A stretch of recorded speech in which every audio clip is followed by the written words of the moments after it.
Hello friends, we are learning subject said that I hope if you don't remember that our subject full form is system analysis and design. Of that we are learning unit 1 and of or in of that our topic is tools for documentations and decision. In that we are we have learned three topic, three tool, that is decision tree, decision table, structure English, and last one is fourth one, data dictionary. So today's our topic is data dictionary. Okay, that is, what is data dictionary? Data dictionary contains metadata, that is data about database. ડેટાબેઝની અંદર data કઈ રીતે fill કરવાનું, that are our main content of this data dictionary. It is very much important for tool for documentation and decision because it contains so many information like what is in database, what are the field of database, who is allowed to access it, where is the database physically stored. These all question answers are given by data dictionary. You can see that all answers in data dictionaries.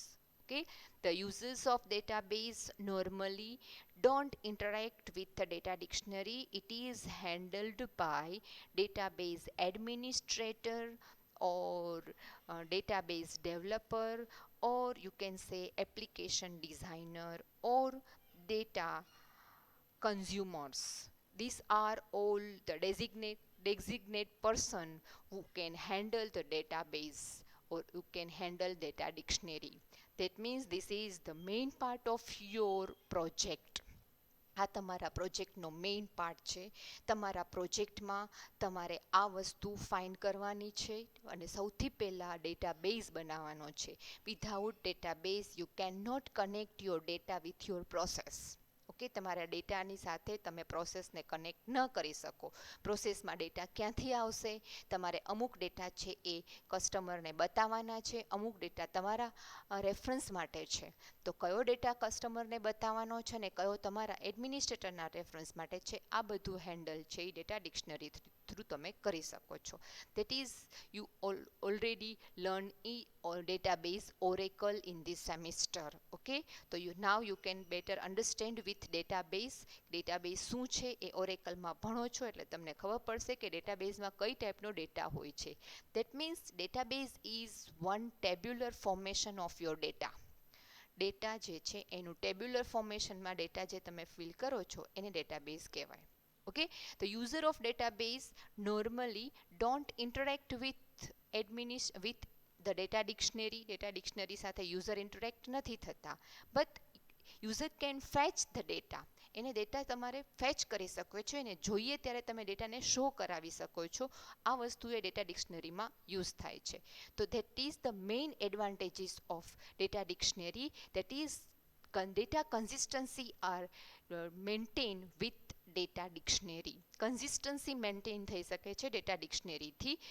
That means for example format of telephone number. તમે અમુક ફોર્મેટમાં જ telephone number તમે user પાસેથી telephone number get કરો છો. તો user જે ટેલિફોન નાખે છે એ ટેલિફોન નંબર જે છે એ નંબર એક ફોર્મેટમાં જ સેવ થવો જોઈએ. તો એ ફોર્મેટ માટે તમે વેલિડેશન મૂકશો. તમે પીએચપીમાં ભણી ગયા વેલિડેશન્સ, એ વેલિડેશન જે મૂકો છો એ વેલિડેશનથી તમારા ડેટાની કન્સિસ્ટન્સી આવે છે. એક જ સરખો ટાઈપનો ડેટા એમાં સ્ટોર થાય અને એક જ સરખો ડેટા તમે ત્યાં સ્ટોર કરાવી શકો. That's why consistency can maintain with that data dictionary. તમારે ડેટા ડિક્શનરીમાં ડેટાબેઝમાં કન્સિસ્ટન્સી મેન્ટેન કરવા માટે શું કરવાનું છે? તો કે ડેટા ટાઈપ પ્રોપર સિલેક્ટ કરવાની છે. ડેટાબેઝનું નામ, ડેટા ફિલ્ડનું નામ જે છે એ પ્રોપર સિલેક્ટ કરવાનું છે. તો that are the main content and benefit of data dictionary. Okay, then which type of informations data dictionary can contain, તો કઈ કઈ ઇન્ફોર્મેશન એની પાસે હોય છે. એક તો ડેટાબેઝનું નામ એની પાસે હોય છે અને એમાં કઈ કઈ ટાઈપની ટેબલ્સ છે એ એની પાસે, ધેટ આર ધેર સ્કીમ્સ. ડેટાબેઝના ટેબલનું નામ, ડેટાબેઝનું નામ અને એમાં કઈ કઈ ટાઈપની સ્કીમ હશે, તો કે ફિલ્ડના નામ ઉપરથી તમને સ્કીમ ખબર પડશે. Okay, detail about all tables in the database such as their owner, security constraint and when they are created. Database ક્યારે ક્રિએટ થયો છે, એડિટ ક્યારે થયો છે, એમાં તમે નવા પ્રોડક્ટ ક્યારે મૂક્યા છે, આ બધી ઇન્ફોર્મેશન છે ડેટાબેઝમાં સેવ હોય છે, તો એ વસ્તુ તમે ત્યાંથી ચેક કરાવી શકો છો. Physical informations about the table such as where they are stored and how. Data ક્યાં અને કઈ રીતે સ્ટોર થયેલો છે, કેટલા ફોર્મેટમાં, કેટલા કન્ટેનમાં સ્ટોર થયેલો છે, આ બધી વસ્તુ પણ ત્યાં ફિઝિકલી ડેટાબેઝમાં તમે જોઈ શકો છો, શો કરાવી શકો છો, અથવા તો તમે ત્યાં ડેટાબેઝમાં જઈને પણ ચેક કરી શકો છો. Table constraint such as primary key, attributes, foreign key, information etcetera. Database તમે જ્યારે બનાવ્યો છે, પીએચપીમાં પણ તમે બનાવતા હતા કનેક્ટિવિટી કરી ત્યારે, તો એમાં પ્રાઇમરી કી કોને આપવાની, ફોરેન કી કોને આપશો, આ જ વસ્તુ તમે અહીંયા ઓરેકલમાં પણ આ વખતે પાછું ભણશો જ, તો ડેટાબેઝમાંથી આ ઇન્ફોર્મેશન તમને મળી શકે. Information about the database view that are visible. એ તમારે જેટલી વિઝિબલ કરાવી હોય એટલી જ વિઝિબલ થાય. અમુક તમારે ડેટા હાઇડ કરાવવાનો હોય તો હાઇડ પણ તમે કરી શકો છો. તો આ બધી ઇન્ફોર્મેશન જે છે એ કે અનનોન પર્સન કદાચ ને તમારો ડેટાબેઝ ઓપન કરી નાખે તો તમે અમુક ફિલ્ડ છે એ હાઇડ રાખેલી હોય તો તમે એને શો ન થઈ શકે. અથવા તો પાસવર્ડ પ્રોટેક્ટેડ તમે મૂકી જ શકો છો, તો કોઈ પણ અનધર યુઝર તમારો ડેટાબેઝ છે એ જોઈ નહીં શકે. Okay, next one example of this data dictionary. એક એક્ઝામ્પલ છે, એક ફિલ્ડ છે, એક ટેબલ બનાવ્યું છે. આ ફોર્મેશનમાં આ ટેબલ તમે ડેટાબેઝમાં જઈને બનાવશો. ડેટાબેઝ તમે એસક્યુએલનો ડેટાબેઝ યુઝ કરો, પીએચપી યુઝ કરશો ત્યારે એસક્યુએલ યુઝ કરશો, અને તમે પીએચપી ASP .NET વખતે એસક્યુએલ યુઝ કરશો. પીએચપીમાં તમે માય એસક્યુએલ યુઝ કરેલું જ છે, તો એમાં તમે આ ફોર્મેશનમાં ડેટા મૂકી જ શકો છો. તો એમાં ફિલ્ડનું નામ, data type, field size, description અને example, this are called the data element. આ એલિમેન્ટ છે અને એ એલિમેન્ટમાં તમે ડેટા ડિસ્ક્રિપ્શન મૂકશો. તો એ ડિસ્ક્રિપ્શનમાં ફિલ્ડનું નામ તમે શું આપ્યું, તો કે 3 નામ આપ્યું, એમ્પ્લોય નંબર, નેમ આપ્યું, ડેટ ઓફ બર્થ આપ્યા અને ફોન નંબર આપ્યો. દરેકની ડેટા ટાઈપ તમે શું આપી. ઓકે, તો એ ડેટા ટાઈપમાં ઇન્ટીજર, આ બધા ફિલ્ડ છે, અલગ અલગ બધા અલગ અલગ ટાઈપના આ બધા ફિલ્ડ છે. ઓકે, અને એમાં ડેટા ટાઈપ તમે સિલેક્ટ કરશો, એની સાઇઝ સિલેક્ટ કરશો, એનું ડિસ્ક્રિપ્શન આ શું આપે છે, તમે ડિસ્ક્રિપ્શન આપ્યું છે કે unique ID of each employees, એટલે કોઈ અધર દેન યુ કોઈ તમારો ડેટાબેઝ ચેક કરે તો પણ એને ખબર પડી જાય કે આ ફિલ્ડમાં કઈ ટાઈપનો ડેટા જે છે એ સ્ટોર થયેલો છે. Okay, then this one are the example, employee name text ફોર્મેશનમાં, ડેટ ઓફ બર્થ છે એ પણ ફોર્મેશનમાં. અહીંયા જો ખાસ એ જ વસ્તુ કે કન્સિસ્ટન્સી ક્રિએટ કરવા માટે એ તમે ડેટ ઓફ બર્થ છે MMDDYYના ફોર્મમાં કે DDMMYYના ફોર્મમાં મૂકી શકો છો, મંથ ડેટ યર કે ડેટ મંથ યર ફોર્મેશનમાં. ઓકે, દેન ફોન નંબરમાં 10 ડિજિટથી વધારે નંબર નથી લેવાના, તો અહીંયા ફિલ્ડની સાઇઝમાં જ આપણે એટલું આપી દીધું છે એટલે કન્સિસ્ટન્સી મેન્ટેન થઈ ગઈ. ઓકે, એટલે આ ફોર્મેશનમાં જ ફોન નંબર તમે મુકાવી શકો. ઓકે, તો this are the example for data dictionary. There are two types of data dictionary. One is active data dictionary and the second one is passive data dictionary. Active data dictionary just like a dynamic page or dynamic data, કે એમાં તમે કાંઈ પણ changes કરો તો સામે એમાં પણ ચેન્જીસ થઈ જાય. Okay, that is if the structure of database or its specifications change at any point of time, it should be reflected in data dictionary. તમે કાંઈ પણ ચેન્જીસ કરો તો ડિક્શનરીમાં પણ એના ચેન્જીસ થઈ જાય. એટલે તમે કોડમાં ચેન્જ કરો, પ્રોગ્રામિંગ લેંગ્વેજમાં, પ્રોગ્રામિંગ કોડમાં ચેન્જ કરો તો એની સાથે ડેટા ડિક્શનરીમાં પણ ચેન્જીસ આવે. ઓકે, તમે ફિલ્ડ ચેન્જ કર્યું છે તો તમે ક્વેરીફાયર કરો છો, તો એ ક્વેરીફાયરથી ડેટાબેઝમાં ચેન્જ થાય છે, તો that are active data dictionary. Okay, તો જનરલી આપણે એક્ટિવ ડેટા ડિક્શનરીનો જ યુઝ કરીએ છીએ. This is the responsibility of database management system in which the data dictionary resides. આ સૌથી મોટી રિસ્પોન્સિબિલિટી થાય એક્ટિવ ડિરેક્ટરી માટે કે તમે જે ડેટાબેઝમાં ડેટા મેનેજ કરો છો એ પ્રોપર મેનેજ થાય. તો પ્રોપર લેંગ્વેજ કોડ ફાયર થશે તો જ પ્રોપર મેનેજ થશે, પ્રોપર ડેટા બે ટાઈપ સિલેક્ટ કરી હશે તો જ પ્રોપર ત્યાં ડેટા છે સ્ટોર થશે. અધરવાઇઝ એ એરર જનરેટ થશે અથવા તો કોડ ફાઇનલી થઈ જશે તો ડેટાબેઝમાં ડેટા સ્ટોર નહીં થાય. So the data dictionary is automatically updated by the database management system when any change are made in database. ડેટાબેઝમાં કાંઈ પણ ચેન્જ થાય તો ઓટોમેટિકલી દરેકમાં ચેન્જ થઈ જાય. અને એની સાથે રિલેટેડ તમે કોઈ ફિલ્ડનું નામ ચેન્જ કરો છો એક પણ ટેબલમાં તો એને રિલેટેડ બીજા ટેબલમાં સેમ ફિલ્ડ હોય તો એ પણ એની સાથે ચેન્જ થઈ જાય. That is called active data directory.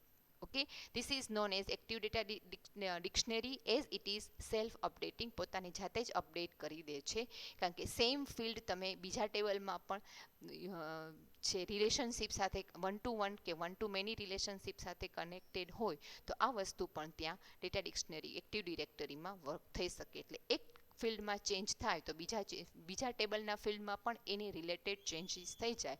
That is called active data dictionary. તો ડેટા ડિક્શનરી છે એ રિલેશનશિપ પણ મેન્ટેન કરે છે અને રિલેશનશિપની ઇન્ફોર્મેશન પણ તમને આપે છે through primary key and foreign key.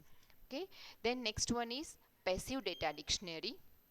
Passive data dictionary is maintained separately to database whose elements are stored in the dictionary. એને સેપરેટલી તમારે મેન્ટેન કરવાના છે, એમાં કોઈ ચેન્જીસ નહીં થઈ શકે. તમે કોડમાં કાંઈ ચેન્જ કરો તો એમાં ચેન્જીસ ના થઈ શકે. that are passive database. Static type of data dictionary. That means database is modified. The data dictionary is not automatically updated as in the case of active directory. Active directory માં કેમ કોઈ એક ફિલ્ડમાં change કર્યું તો automatically બધા ટેબલમાં એ ફિલ્ડમાં જેટલા બી ફિલ્ડ છે એ ટાઈપનું ફિલ્ડ એ બધામાં જગ્યાએ ચેન્જ થઈ જશે. સપોઝ કે તમે એમ્પ્લોયી નેમની જગ્યાએ ખાલી _name મેં ચેન્જ કર્યું છે તો એ આખા ડેટાબેઝમાં જ્યાં જ્યાં ટેબલમાં હશે એ બધા ટેબલમાં જો એક્ટિવ ડિરેક્ટરી હશે તો બધા ટેબલમાં ચેન્જ થઈ જશે.